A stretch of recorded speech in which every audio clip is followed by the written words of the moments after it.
Então, olha só, na primeira aula nós vimos a história da Florence Nightingale, que é a percussora, né? Ela que fundou a enfermagem, trouxe a enfermagem para um novo período, né? Trouxe a enfermagem para a era moderna. A gente fala que Florence foi a divisão, né? Antes de Florence é o que a gente vai ver hoje, e depois da Florence é o que a gente conhece, né? Como enfermagem no mundo, enfermagem sendo obtida como uma profissão, sendo trazida, sendo colocada, né, esclarecida para a população como uma profissão. E aí eu até comentei com a galera, né, que essa coisa de enfermagem por amor não cala algumas verdades no meu coração. Então, assim, depois vocês deem uma olhada nessa coisa da cultura, da desvalorização da nossa profissão. E começa aí, começa com a erotização, né, da enfermagem, e segundo, com essa coisa do enfermagem por amor. Então, assim, eu e mais um grupo de pessoas da área da saúde não trabalhamos por amor, nós trabalhamos com amor, o que significa que nós exercemos a profissão com a finalidade de subsídios, né, a finalidade de sustento pessoal, financeiro, né, e tudo mais, mas que nós executamos uma profissão que nos realiza. Então, não é por amor, é com amor, o que é bem diferente. Porque por amor nos obriga a trabalhar de graça, que é o que vem acontecendo, né?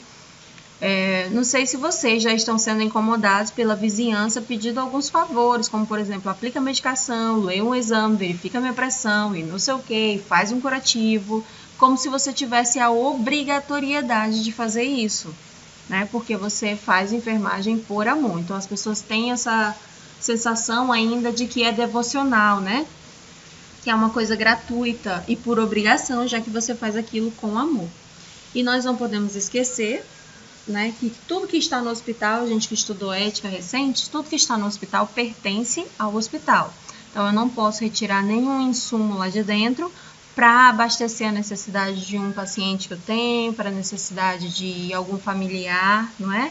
Então, assim, as pessoas vão nas unidades, elas têm que pagar pelo serviço, seja via SUS ou seja numa unidade particular, né, tirando do próprio bolso ou através de um plano de saúde. Então, a gente tem que dar uma analisada nessa frase, nessa fraseologia, e observar esse campo que a gente quer ingressar.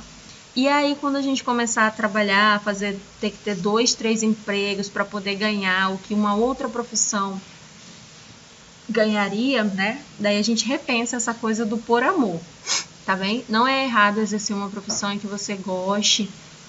Não é tanto que eu sou enfermeira porque gosto muito, mas não é o amor que paga as contas, né? É o exercício legal da profissão, fazendo a profissão da melhor maneira possível. Então, não é por amor, é com amor, é diferente. Os conceitos são diferentes. E para a gente não ficar mal interpretado na sociedade, o ideal é que a gente aprenda. Lembra que eu falei lá para vocês, né, na disciplina de ética e bioética? O ideal é que a gente aprenda a defender os nossos interesses, tá bem? Então, o que é a enfermagem, né, do período da Florence Nightingale? É a arte, né? Ela é uma arte, é a arte do cuidar. E para realizá-la como arte, né, nós devemos ter uma devoção tão exclusiva ou um preparo tão rigoroso para obrar como uma obra de qualquer pintor ou escultor. Pois é como se tratássemos a tela, né? A tela morta e fria do mármore, comparando com o tratado corpo vivo. Então, o corpo é o templo do Espírito de Deus.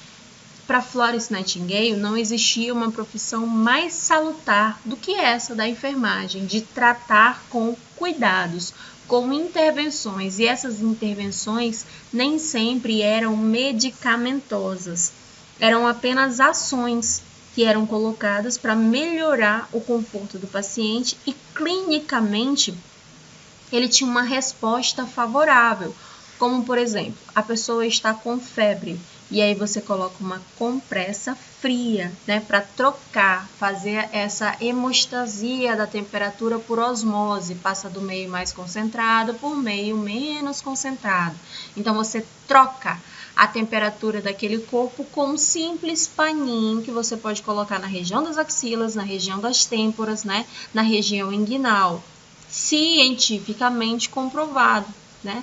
Lá no tempo da Florence era só a coisa da Funciona, não funciona, mas como funciona, né, ela não tinha ainda um conhecimento específico para tal. Hoje em dia já se fala em compressa com álcool, né? A gente utiliza muito na pediatria. Joga bastante álcool em uma flanela, que tem flanelas nos hospitais, né, a compressa, e aí você coloca na região inguinal e na região axilar e na região plantar dos pés. Então, você não trabalha com terapia medicamentosa apenas, você trabalha com intervenção, a arte do cuidar. Tanto que a maioria das disciplinas agora que vocês vão estudar vai ter assim, ó, sintomatologia da doença, tratamento e depois cuidados de enfermagem, intervenção de enfermagem. Por exemplo, o paciente está com dispneia, está com desconforto respiratório, está com dificuldade para respirar, está saturando baixo, né? Qual a primeira intervenção de enfermagem? Vocês não têm obrigação de saber agora, mas é elevar a cabeceira.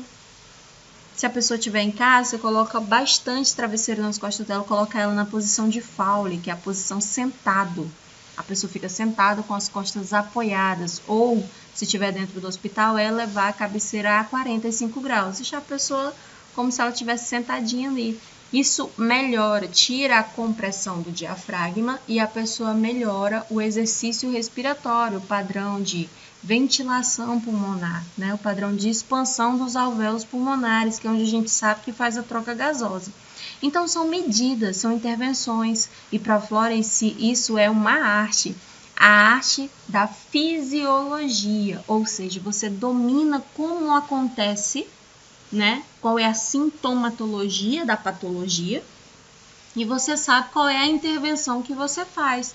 Então, logo, o técnico de enfermagem, o enfermeiro, tem a obrigação de conhecer o parâmetro de normalidade, ou seja, a função de cada órgão, de cada sistema, como é que ele funciona, para você entender o que não está funcionando com aquele sintoma que o paciente traz até você ou com aquele sinal que o paciente apresenta. Então, essa é a arte do cuidado, essa é a arte de observar o paciente e não ver uma doença, de ver ele como um todo.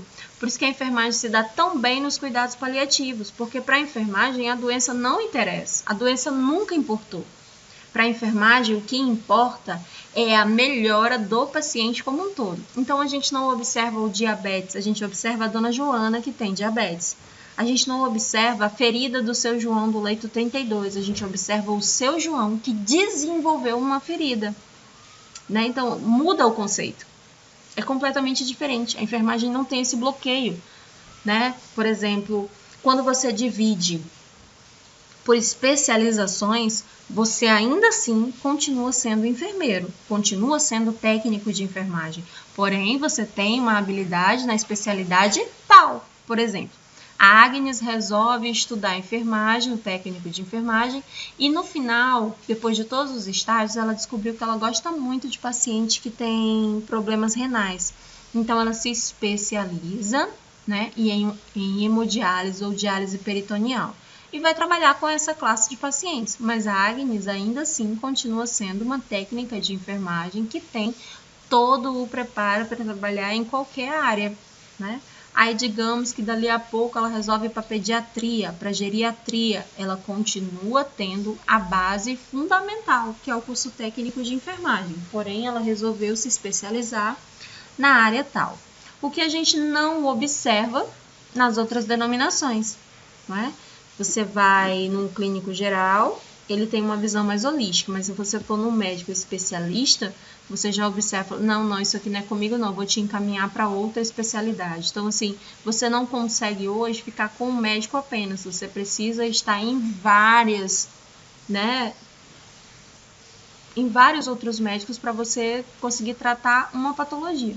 E, às vezes, o tratamento de um vai de encontro com o tratamento do outro. Né? E ali vai. Na enfermagem não, na enfermagem você observa que é uma continuidade, é um elo.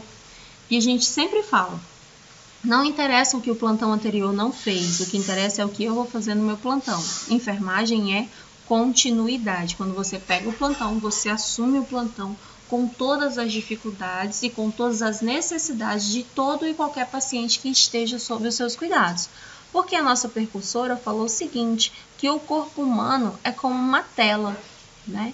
E que nessa tela, é o templo do Espírito de Deus. Então, qualquer pessoa que esteja sob seus cuidados é o amor da vida de alguém. Então, merece uma atenção diferenciada, merece uma atenção voltada para a sua necessidade, embasada no conhecimento teórico científico, ok? Muitas das vezes, algumas pessoas confundem os saberes, né? Lembra que a gente trabalhou com o saber empírico, saber filosófico, saber teológico, né? E o saber científico.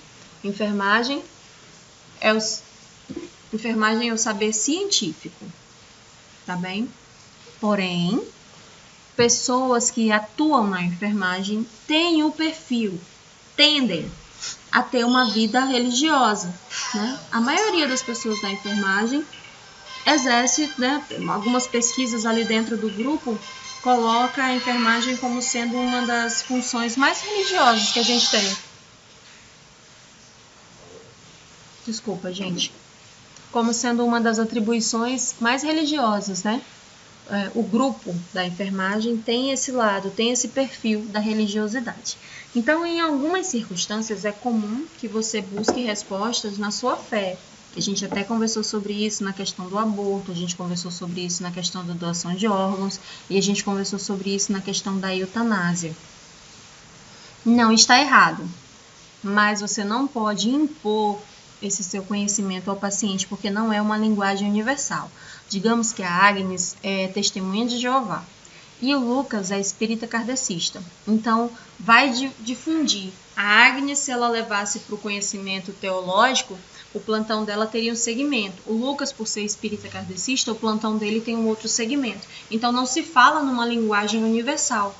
Já no conhecimento científico, dentro dos protocolos operacionais padrões, a gente consegue espírita kardecista. A gente consegue trabalhar dentro de um mesmo consenso e falar uma linguagem universal, ok? Então, não confundam conhecimento empírico, né, ou conhecimento teológico com conhecimento científico. A gente trabalha com conhecimento científico. E lembra que a gente estudou lá no nosso código de ética, né? Que nossa ética, nossa moral e os nossos valores estão embasados na nossa construção de caráter, no que a gente é. Isso está ligado à nossa cultura, ou seja, ao nosso seio familiar. Porém, né, quando a gente entra numa instituição de ensino, a gente começa a ser inserido numa nova cultura, numa nova sociedade, num novo conjunto de regras que norteiam, né, a função da nossa profissão. Então, sempre dentro das unidades, nós trabalhamos, falamos a linguagem universal, que é a linguagem da enfermagem, a linguagem trazida por Florence Nightingale, né? Agora, as nossas decisões particulares podem sim estar voltadas para o nosso perfil religioso.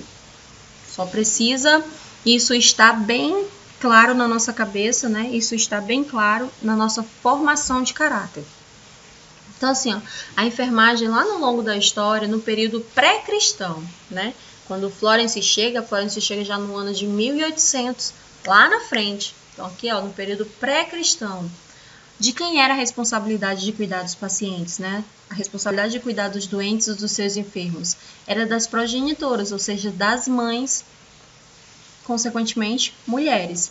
E o tratamento era feito na casa dos doentes, né? Era de casa em casa. Então, precisava de uma parteira, chamavam uma mulher para ajudar. Precisava de uma curadeira, alguém estava doente, convidava uma curandeira para fazer. Mas o cuidado geral era realizado por mulheres, geralmente mães, né? E o tratamento das doenças eram vistas como um castigo de Deus. Então, se você estava doente, era porque você merecia.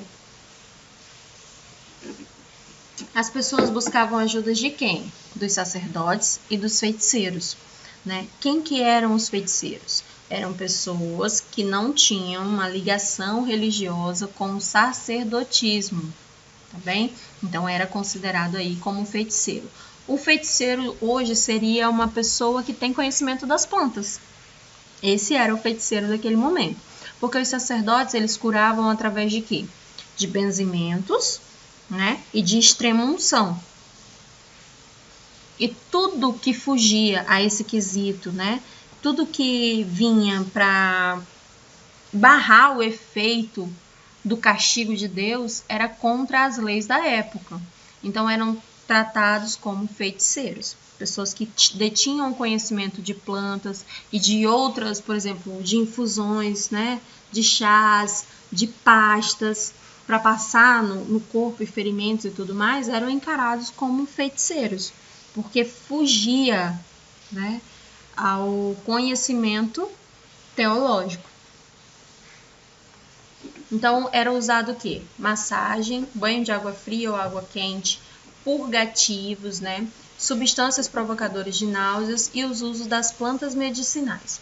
Então, essa questão aqui dos purgativos, desde lá atrás, isso aqui ó, foi pesquisado, então foi trazido do conhecimento empírico para o conhecimento científico. Sabe-se que o intestino delgado, ele é o responsável pela produção das nossas células de defesa, né? Então, ele, através do quê? Através da absorção do que nós comemos. Então, se nós estamos ingerindo vitaminas, fósforo, cálcio, manganês, magnésio, né? O nosso corpo reage melhor a uma doença, porque nesse momento da captação dos nutrientes, ele fortalece o sistema imunológico. Então, quando você fazia um purgativo, você excitava, né, o sistema gastrointestinal. Então, você acelerava esse processo com uma diarreia, né? Você purgava, expurgava, jogava tudo para fora do aparelho gastrointestinal, seja através do vômito ou seja através da evacuação, através de uma diarreia, né? E quando você libera a diarreia, significa que o intestino delgado ele está sendo liberado também, porque o bolo fecal, a fase final é pelo intestino grosso. Se as fezes estão líquidas, eu tenho como saber de onde está vindo esse bolo fecal, né? Então, ele está vindo já do intestino delgado. Por isso que a diarreia mata, porque se o intestino delgado ele tiver completamente aberto, ou seja, frouxo, ele não tiver com os movimentos ciliados, o meu corpo não tem como fazer a captação dos nutrientes, né? Então, geralmente, no Brasil, assim, nos anos de 1800, 1600, o que mais matava as pessoas, as crianças, né, a mortalidade infantil estava associada à diarreia. Então, aqui, ó, essa questão do purgativo tinha, sim, uma fundamentação científica por trás, porém, não conhecida na época, né? Olha aqui, ó. Trouxe uma imagem para vocês que era realizado através dos benzimentos. E esse conhecimento aqui no Brasil era trazido pelos índios, né? Antes da invasão. Antes do país ser invadido pelos europeus, quem tomava conta, né, do povo doente aqui no Brasil era o índio, o pajé, com o conhecimento da floresta.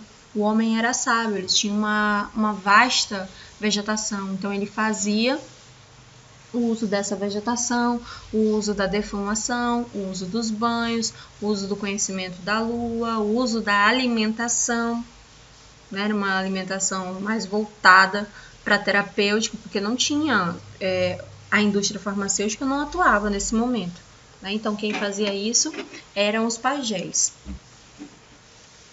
O povo cigano, ele tratava com rituais para a lua. Então, todas as vezes que tinha alguém doente na caravana, eles faziam rituais para a lua e tratavam aquilo como também um castigo dos deuses, né? Porque, no caso, era uma cultura politeísta. Esse tratamento, para algumas pessoas, era feito com ervas, né? Conhecimento empírico de algumas ervas medicinais.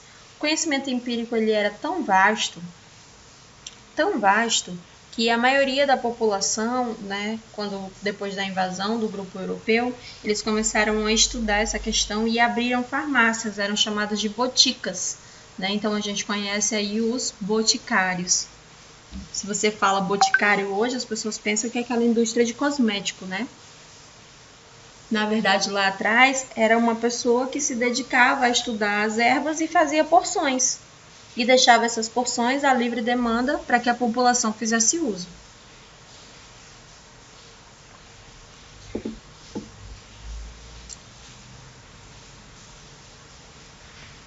Os egípcios, eles foram os primeiros a estudar essa questão das propriedades, né, das plantas, assim, foram os primeiros a trazer isso para o conhecimento científico. Eles começaram a estudar a quantidade, a posologia, né? Os gregos vieram logo em seguida, com os grandes filósofos, tanto que o principal deles, né, ingeriu cicuta. Sócrates ingere cicuta, que é uma planta que tem uma propriedade mortífera, né?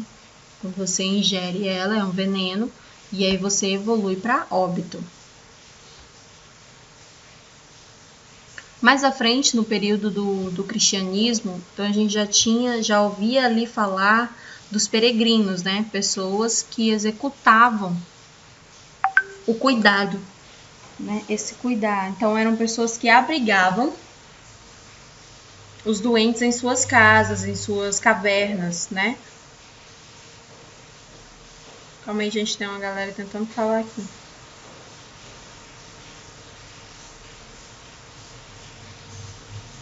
Pronto. Eram pessoas que abrigavam os doentes em suas casas ou que colocavam esses doentes em cavernas e que iriam lá todos os dias prestar os cuidados necessários, como, por exemplo, a higiene, a alimentação, para que aquela pessoa tivesse pelo menos uma chance, né, de sair daquela situação. Então, a gente lembra aí da época da peste, né? Que era a lepra, que era uma doença infecto-contagiosa, que não se tinha conhecimento nenhum. Então, o que era feito? Era colocar os pacientes isolados. Até hoje, nós sabemos que as defumações, elas ajudam. O que foi trazido da defumação lá dos pajés e de algumas culturas, né? Para o nosso convívio, para o nosso momento agora? A inalação. Né, que você cobre ali a cabeça do paciente e faz a inalação. A inalação é diferente da nebulização. Né? A nebulização, ela entra pelas vias aéreas através de um aparelhinho, e esse aparelhinho é ligado na tomada e a gente faz a utilização do ar comprimido. Né? Nebulização dificilmente se faz com oxigênio. Na rede hospitalar, as pessoas utilizam o oxigênio, mas o ideal era que a nebulização fosse feita na rede de ar comprimido, porque é esse aparelhinho que a gente tem em casa para dar continuidade.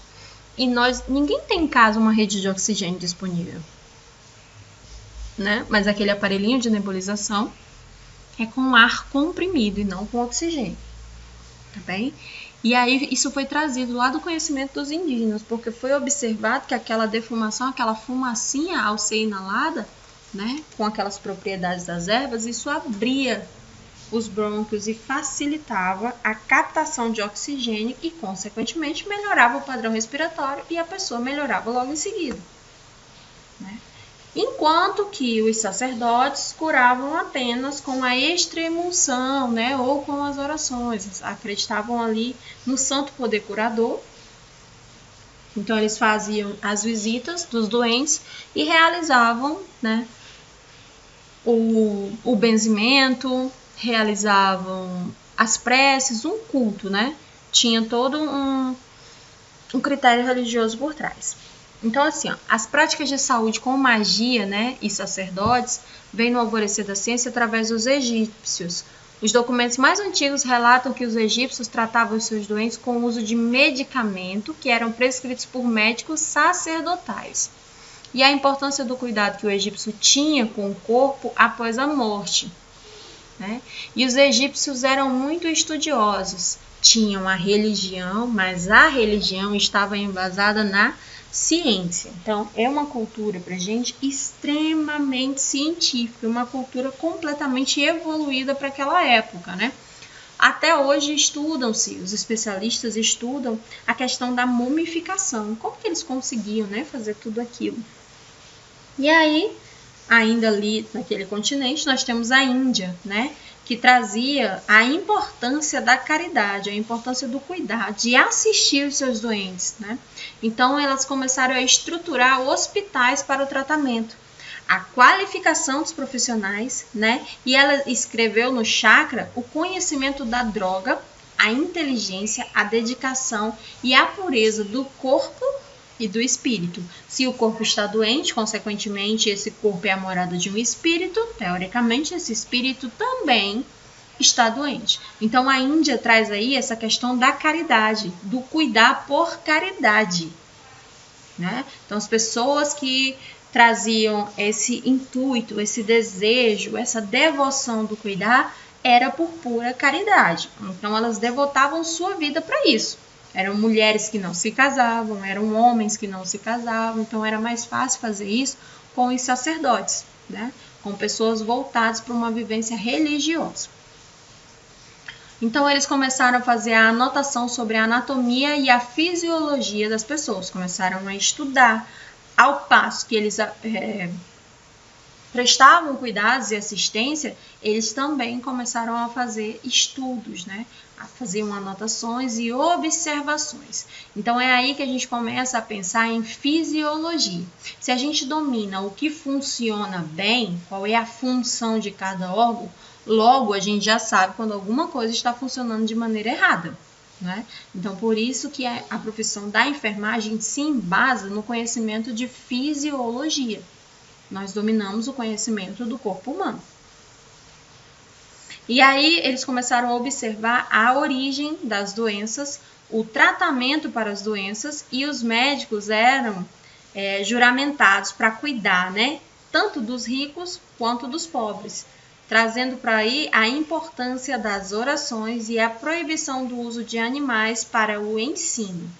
Então, lá na Índia, os animais eles são considerados sagrados, então não é testado em animais, né? Se a medicação é para humanos e o tratamento é para doença de humanos, pode sim ser testada em humanos e não em animais. A cultura deles é um pouco diferente, né, das culturas de demais regiões do mundo.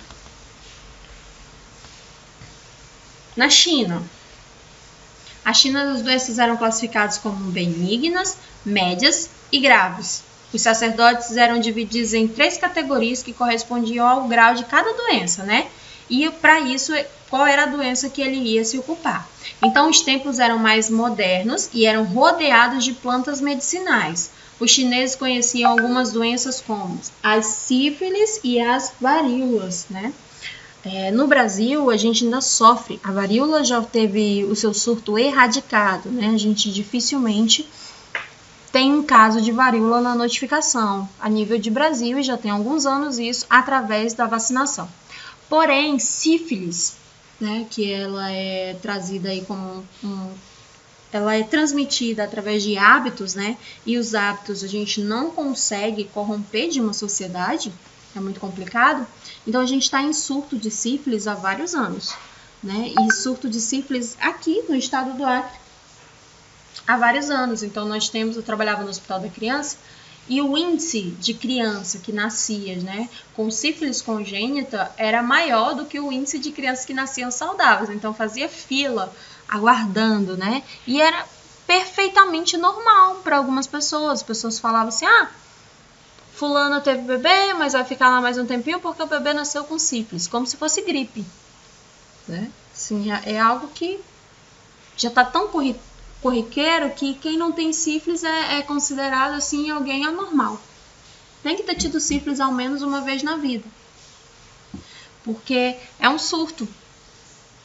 É um surto e a gente não consegue controlar esse surto pela reinfecção, ou seja, pelos hábitos da nossa população como um todo. E aí a gente sabe disso lá na China, na medicina tradicional chinesa, lá atrás. A gente está aqui no período pré-cristão, e já conheciam essas doenças. Eles já conheciam e já tratavam lá na China. E essas doenças eram consideradas doenças graves. Por quê? Nós sabemos que a sífilis terciária, ela compromete o pulmão, compromete o cérebro. Tem até alguns estudos que apontam que o maior índice de crianças que têm problemas psicológicos e psiquiátricos, que as mães tiveram contato com a bactéria treponema, que é a causadora da sífilis, durante o período gestacional. Então, crianças que têm, por exemplo, epilepsia, crianças que têm comprometimentos sérios pulmonares, crianças que têm comprometimento cardiovascular, crianças com... Tem algumas que eles estão estudando a questão do TEA, né? Da síndrome dos autistas. Também voltado para uma consequência da bactéria que causa a doença do sífilis. Em alguns procedimentos cirúrgicos de pequeno porte, a China também já dominava, né? Ela conhecia alguns tratamentos, como, por exemplo, o tratamento para a anemia. Então, lá atrás, a gente nem tinha conhecimento de estrutura celular e a China já estava tratando anemia. Então, a China ela já construía os seus hospitais, ao contrário do que todo mundo pensa, e acreditava que a China só trabalhava com acupuntura, né, com pontos de auriculoterapia, com massagens específicas, com moxa, com aquecimento, né? Não, a China também, ela estava voltada para esse tratamento mais convencional. Tanto que a gente viu aí uma construção de um hospital em 7 dias. Né? É uma sociedade completamente desenvolvida e lá atrás também era assim. Então, a medicina ela não evoluiu por conta da cultura, né? Que essa cultura, ela proibia o uso dos cadáveres para estudos. Lá na China, era proibido. Então, ela não conseguia evoluir, ela ia até certo ponto, né? E ainda assim, ela conhecia sífilis, ela conhecia varíola e ela conhecia a anemia. Não só conhecia, como tratava.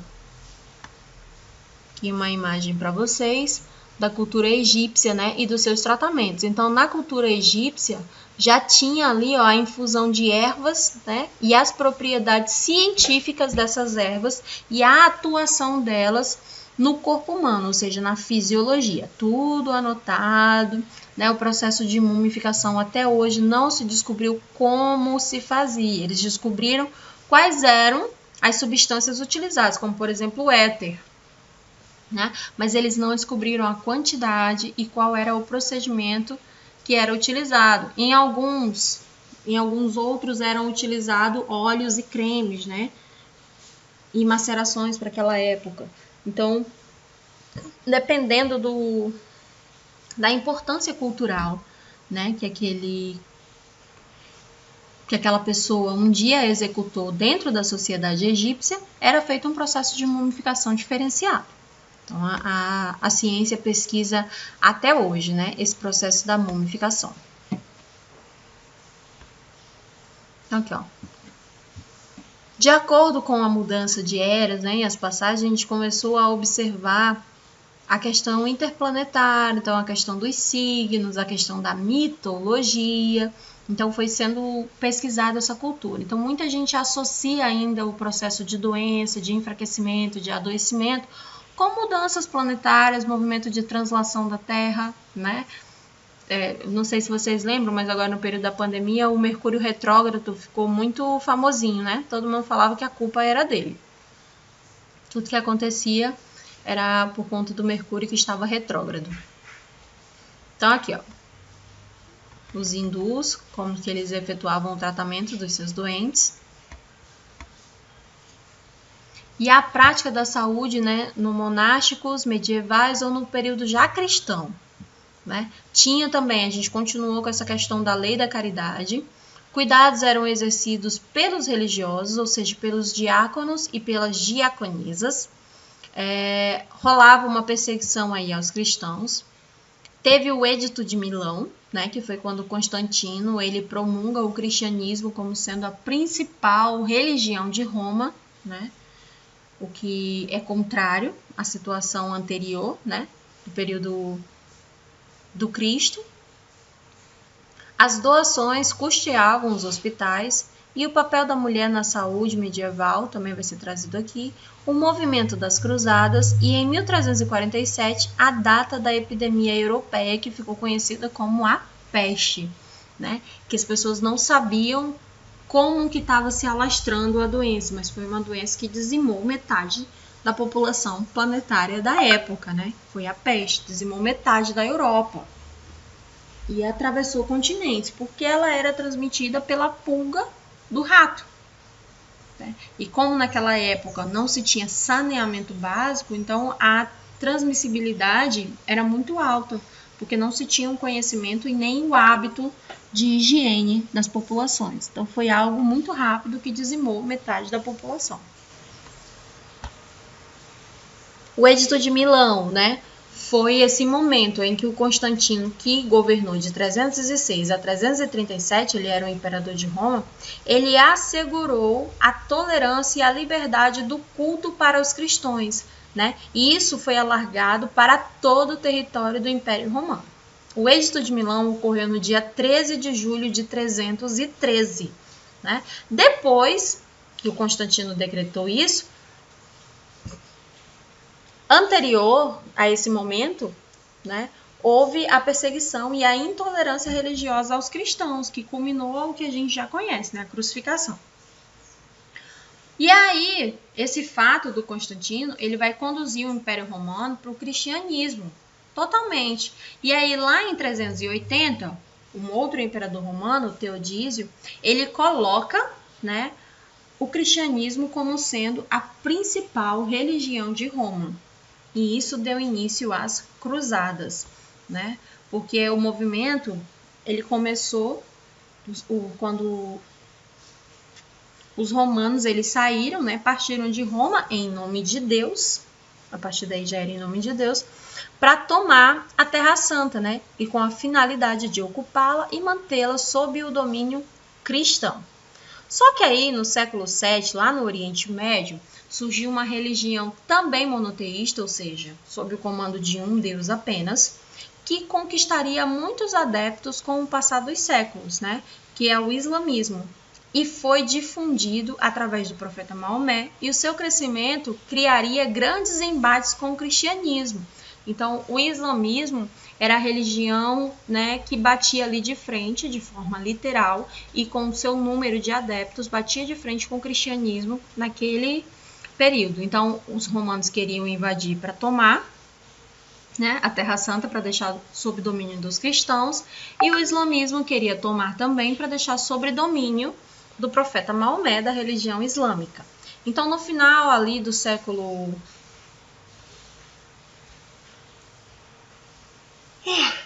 No final do século XI, a religião já havia se tornado grandemente o suficiente para clamar por seus lugares sagrados, que, no entanto, eram coincidentes com os lugares sagrados dos cristãos. E isso a gente observa até hoje, né? Uma Palestina contra Israel o tempo inteiro, aquela confusão que a gente já conhece, todas as guerras, né? Então, vamos lá. A cidade de Jerusalém é o principal local sagrado para essas duas religiões monoteístas e também para o judaísmo. E a ocupação da cidade e das regiões próximas que compõem, né, a chamada Terra Santa foi o motivo de vários conflitos entre as religiões na Idade Média e ainda é uma das maiores causas de conflito e de instabilidade no Oriente Médio, né? Basta a gente ligar a TV aí que a gente observa a dificuldade que é até hoje. Então, o movimento das cruzadas e esse movimento de tomada, né, territorial em nome de Deus, ela trouxe muitas mortes pelo caminho, né?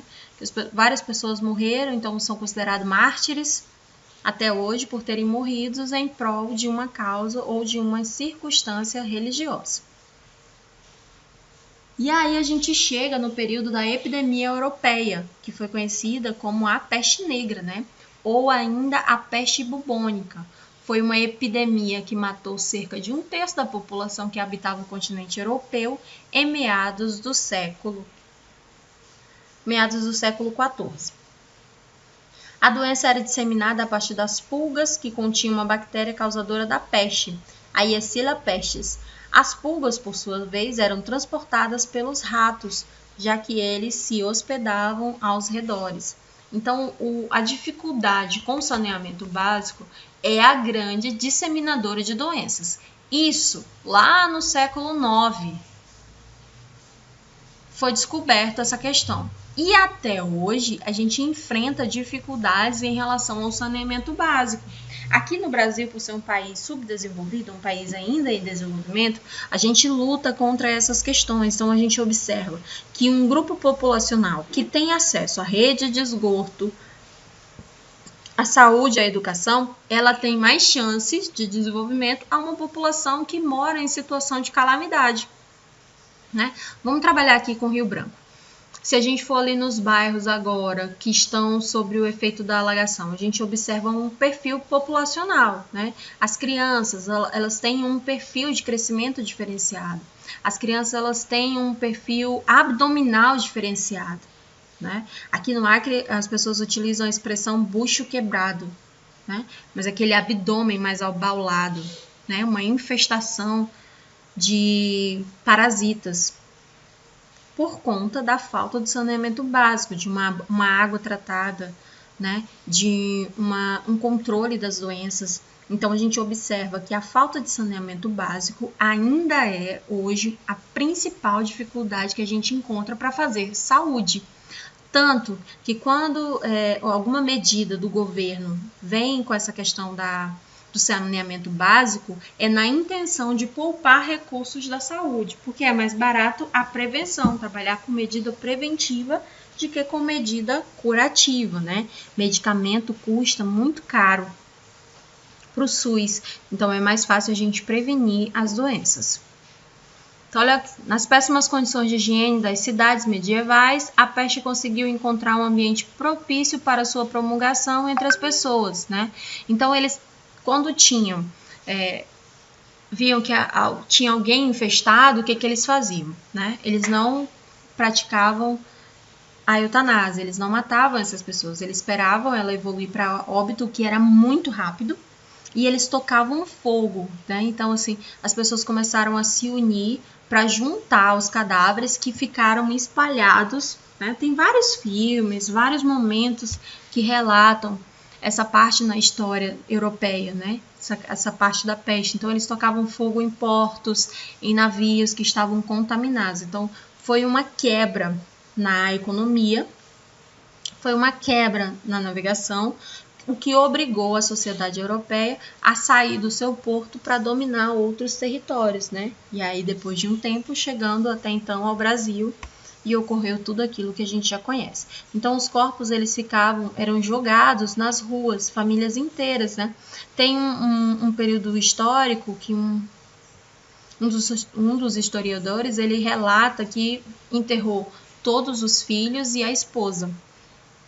E ele também obteve a peste e morreu em seguida. Então, encontraram esses relatos. Ele coloca em detalhes tudo o que ele via, né, nas ruas, tudo o que ocorrera naquele período em que ele conseguiu observar a evolução da doença. Então, as pessoas achavam que quem transmitia eram as pessoas. Então, houve o isolamento social. Porém, eles não tinham o hábito da higiene. Então, os ratos transitavam em todas as casas, né, e transmitiam essa pulga, porque o rato transmitia a pulga e a pulga continha a bactéria que causava a doença. Então, era um inimigo também invisível aos olhos da sociedade europeia naquela época. Aqui, ó, nosso amigo ratinho e a pulga que nele contém.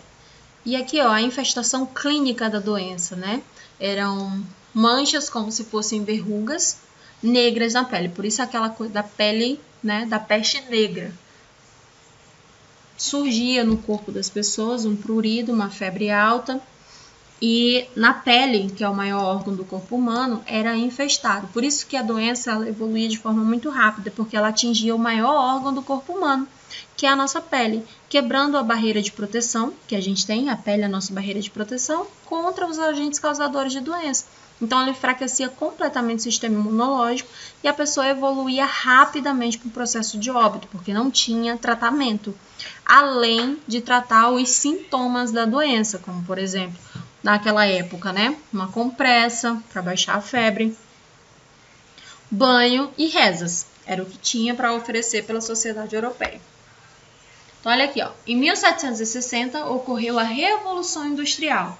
Então, as doenças, ela prejudicou a produção industrial completamente, porque as pessoas começaram a sair, né, do ambiente de interior, o ambiente interiorano, elas começaram a sair do campo e migrar para a cidade. Quando elas chegavam na cidade e não tinham casas para morar, elas começaram a se amontoar, né? E a gente conhece esse processo como se fosse uma favela ou a Marrakech, que é aquele monte de casinha, uma do lado da outra, uma em cima da outra.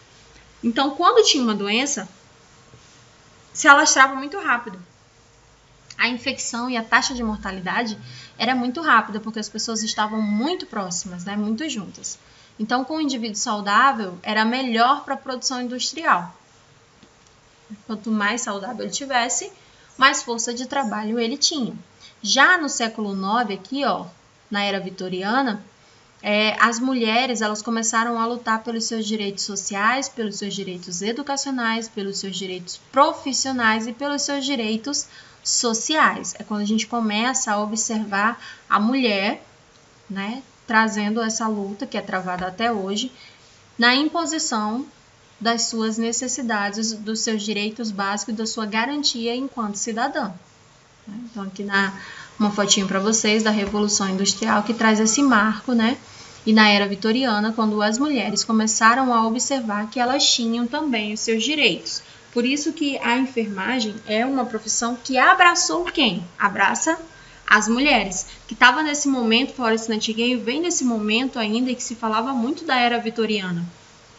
Então, ela pegou as mulheres que não tinham condições, é como se fosse, a enfermagem é uma profissão de cunho socialista, né? Ela pega aquela mulher que estava desacreditada da sociedade e transforma essa mulher num papel importantíssimo, porque ela começa a tratar pessoas, ela começa a participar do processo de cura das pessoas. Aquela que era outrora considerada prostituta apenas porque era viúva. Aquela que outrora, né, curava suas dores nos bares da cidade e para aquela época era considerado um escândalo sem fim. Então essas mulheres que eram desacreditadas da sociedade, Florence Nightingale consegue através da enfermagem trocar esse padrão. Então ela abraça a era vitoriana, essa luta pela causa da transformação das mulheres, né? Abraça uma luta particular em que ela não podia estudar porque era mulher, em que ela estava fadada, destinada ao casamento, né? E ela consegue transformar esse papel, ela consegue trazer esse novo momento para essa questão da luta da causa feminina e para a fundação de uma profissão que seria exercida por mulheres naquele momento e uma profissão científica, né? E uma profissão que traria o sustento para aquelas mulheres e, consequentemente, para as suas famílias. O que traz a caridade, traz a ciência e traz essa luta das mulheres pelo empoderamento, né, e pelo conhecimento, e que pudesse, através desse empoderamento e desse conhecimento, subsidiar suas necessidades enquanto pessoa.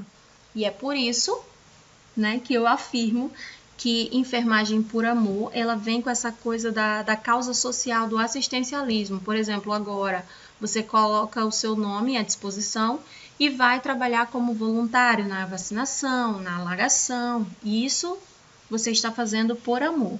Agora, uma profissão em que você é remunerado, é reconhecido e que você busca estar em constante transformação profissional, você faz com amor. Porque você faz na intenção de obter subsídios para si, né? Para mudar esse perfil das mulheres. Então, você faz com amor e não por amor.